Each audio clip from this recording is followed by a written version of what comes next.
Today we are reviewing my favorite photos I've taken from spring. Usually in these videos I simply show you the photos and have some music going, but this time I'm going to actually look at every photo and do some commentary on them. Hopefully it will be interesting. Alright, we are here in Lightroom, and I believe these are ordered by capture time. The first one here is actually not from spring. What I used to do was go from January 3 months down and then do that 4 times a year. I won't give commentary on everything, some things don't need it, and I think this first one is a good example of that.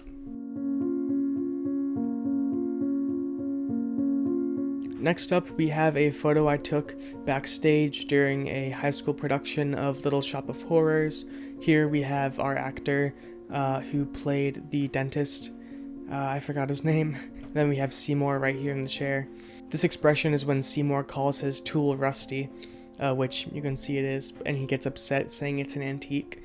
Out of all the ones I took for this show, I think this one's definitely the best one I did. Of course, if you know anything about this channel, I always shoot on Micro Four Thirds. It's the only stuff I have. That's a GH5 right there. But I was shooting at f2.8, and I was trying to keep the ISO pretty low, so I had to drop my shutter speeds down a bit, which isn't great for theatrical productions because people are usually moving pretty fast. But this one was an 80th of a second, and you can tell it's pretty sharp. This is a photo of an osprey that was just hanging out in my backyard, and it was actually holding a fish. There's a small water retention pond by my house. Really surprised that the fish was living in there. It's a pretty sizable fish. This was using the Minolta 200mm f3.5 that I have, adapted to Micro Four Thirds. So as an equivalent, this is 400mm. I do like to stop that lens down because, as you can see, there's a lot of teal fringing and highlights that you really can't control very well in post. But yeah, I was trying to track it as it flew away, and I actually got one in focus, relatively in focus, pretty good for that lens. These next two are a fish from a pond shop. I couldn't decide which one I liked more, so I put both in here. These shots were pretty hard to edit because I wasn't sure really what to do, because they kind of looked good without any edits. This is a shot of the Cascade Falls, which I got at, I think, Patapsco Avalon area in Maryland. It has been heavily edited with masks, as you can see here. I'm enjoying doing a painterly look at certain aspects of landscape photography in nature. And this moss here with the water was just an absolute pleasure to look at and take photographs of. It was so vibrant.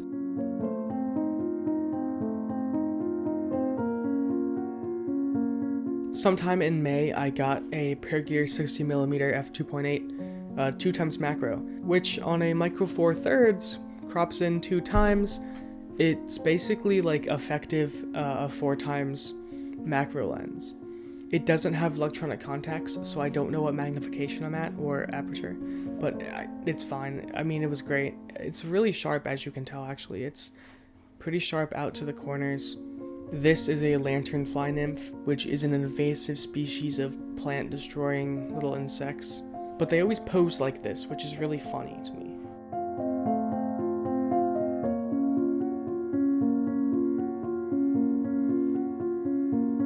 These are 2 photos of a jumping spider I got. This macro lens has really allowed me to do what I've always really wanted to do with macro stuff. Previously, I've been using macro rings on the 35-100 f2.8. The edge sharpness was never that great because the elements or whatever in the glass of that lens aren't, flat. This one is fabulous. I love this lens so much.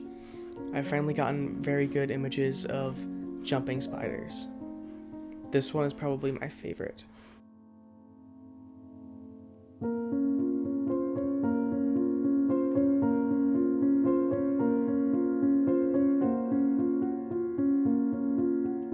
I don't know what insect this is, but I did get this shot with the aforementioned lens, which I really appreciate.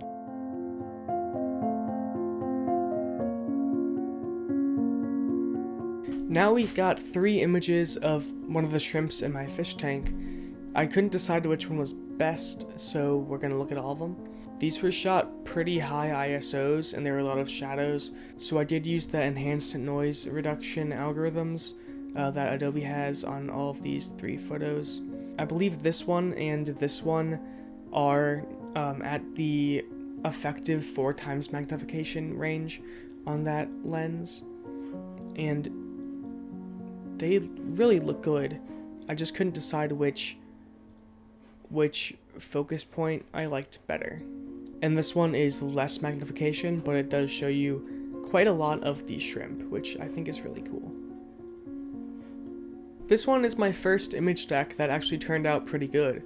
I think there's 7 or 8 stacks here that get most of the focus points. This was manual using the pair gear. Each one of these was taken at 1/60th of a second at 3200 ISO. For sure, one of my favorite photos I've ever gotten with the Spider.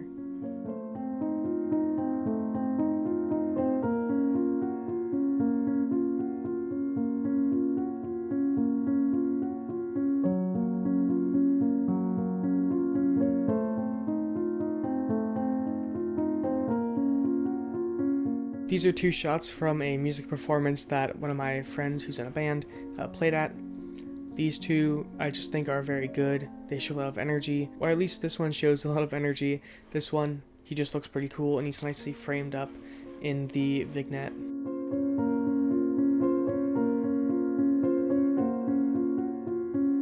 For shots like these, I always want to raise some of the shadows and bring out some detail in the black clothing, while there's actual, real, full blacks elsewhere in the shot.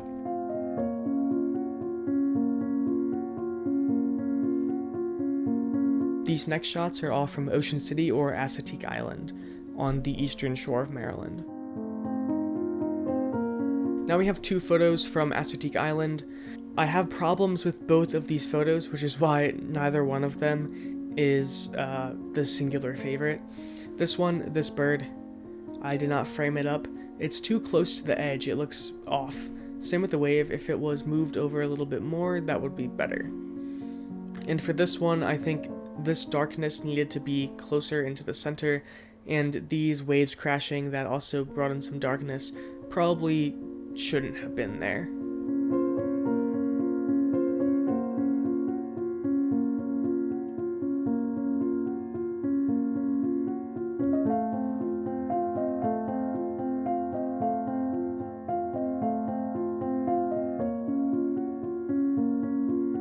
And these final 2, very similar situation. What I often do for landscapes is that I have this 12-35 f2.8, and if I want something wider than that, I'll just do a panorama. And of course, your images can look wonky if you don't get enough of your area, or your horizon line's not right. Most of these I'm doing handheld. So we have this one. We also have this one, which I think covers probably about or more than 180 degrees. I was able to stretch this out on all the sides to make a pretty horizontal and centered horizon line, but if you zoom in, you can tell something doesn't look right, like it's really been stretched in some areas. And my horizon line in the stack did not match up perfectly, so there are some spots that I had to touch up with Photoshop's Magic Eraser, I think. Overall, I am pleased with this. I probably should be putting this on a tripod right in the center and then going across the entire way, moving it down so I get some foreground, and then moving it up so I get more sky and more room to play with the crop.